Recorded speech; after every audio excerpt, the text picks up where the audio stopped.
अस्सलाम वालेकुम काशकार भराओ। अज की वीडियो के विच तुहाडे नाल शेयर करांगे जिहड़ा कनक दा पोलीनेशन दा अमल हुंदा है ये कितनी देर दे विच कनक दा मुकम्मल हुंदा है। इस वीडियो च मुकम्मल तफसील नाल तुहाडे दोस्तां नाल शेयर करांगे। साडे नाल भाई नज़ीर ने बागबान कंपनी दे RM साहब ये तुहाडे दोस्तां नाल मुकम्मल तफसील नाल शेयर करन दे तुहानूं दस्सण दे ते तुसीं इंशाअल्लाह वीडियो पूरी वेखोगे तो तुहानूं समझ आवेगी। पूरी वीडियो नहीं देखोगे भजा के वेखोगे फिर समझ नहीं आनी। कोशिश करनी है तुसी दोस्तां ने वीडियो पूरी साड़ी वेखनी है। मेरा तारफ अगे जी एहसन साहब ने करवा दिता है। असी इत्थे आलम वाले जिम्मेदार है साडा राणा बिलाल साहब उनके कोल हाज़र होए हैं।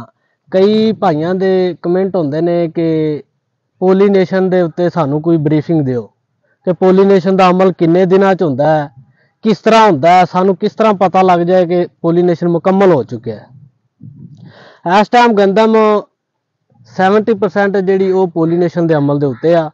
पोलीनेशन का अमल अगर चेक करना होवे वो तुहानूं मैं थोड़ा जिहा उहदा तरीकाकार दस देना, तुसीं खुद ही चेक कर सकते जी। तरीकाकार की है कि जिस टाइम इहदा दौरानिया तुहानूं दस देना, अगर तुसीं पूरे खेत का दौरानिया लवो तो 15 तो 20 दिन। उनकी वजह यह है कि जिस टाइम गंदम निसरदी है तो सिट्टा थोड़ा थोड़ा बाहर निकलता आस्ता आस्ता। जिस तरह आस्ता आस्ता बाहर निकलता आंदा उनके उत्ते बूर आना शुरू हो जाता है। बूर हुंदा जिहड़ा पीले रंग का, जिस तरह सरों के फुल हुंदे ने, ठीक है, वो हुंदा उनका पोलीनेशन का अमल। तो जिस तरह वो सफेद की तरफ लगा जाएगा, सफेदी तरफ वो पोलीनेशन का अमल मुकम्मल होता जाएगा। अगर तुसी एक सिट्टे का दौरानिया पूछो भी इनका पोलीनेशन किन्ने दिन, वो 6 तो 7 दिन का होंदा है, ठीक है। पोलीनेशन के दौरान बहुत ज़्यादा चीज़ों की जरूरत नहीं होती क्योंकि इनका जिहड़ा अमल है वो थोड़े दिनों का होंदा है, ठीक है।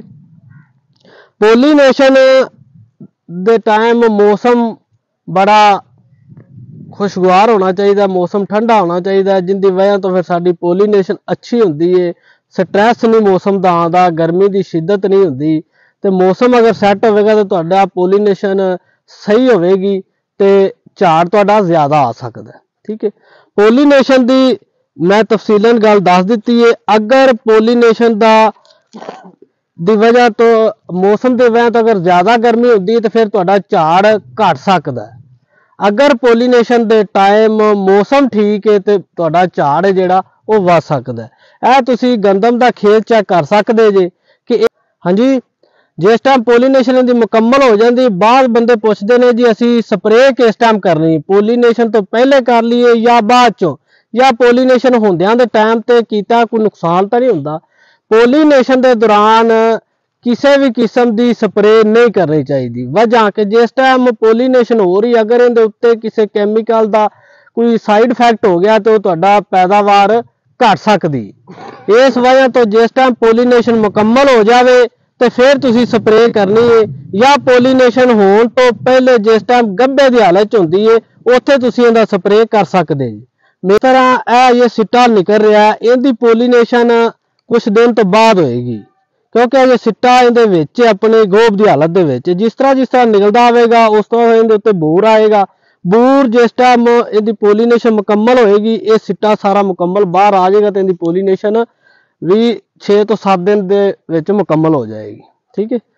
लेकिन पोलीनेशन अगर तुहानूं मैं एक होर इहदा दसना, इहदे जिस टाइम तुसीं वो बूर निकलता है ना तो खोल दे विचों 3 छोटे छोटे बूर दे नमा निकलते हैं, जिहड़ा एक दाने दे विचों 3 निकलते हैं। तो बूर जिस टाइम उहदी पोलीनेशन हो रही होंदी है तो उहदा जिहड़ा खोल है उत्तों खुल्लिया होंदा है। जिस तरह वो खोल मिलता जाएगा उनकी पोलीनेशन मुकम्मल होती जाएगी और अपना जिहड़ा उनका बूर है वो रंग तब्दील करता जाएगा।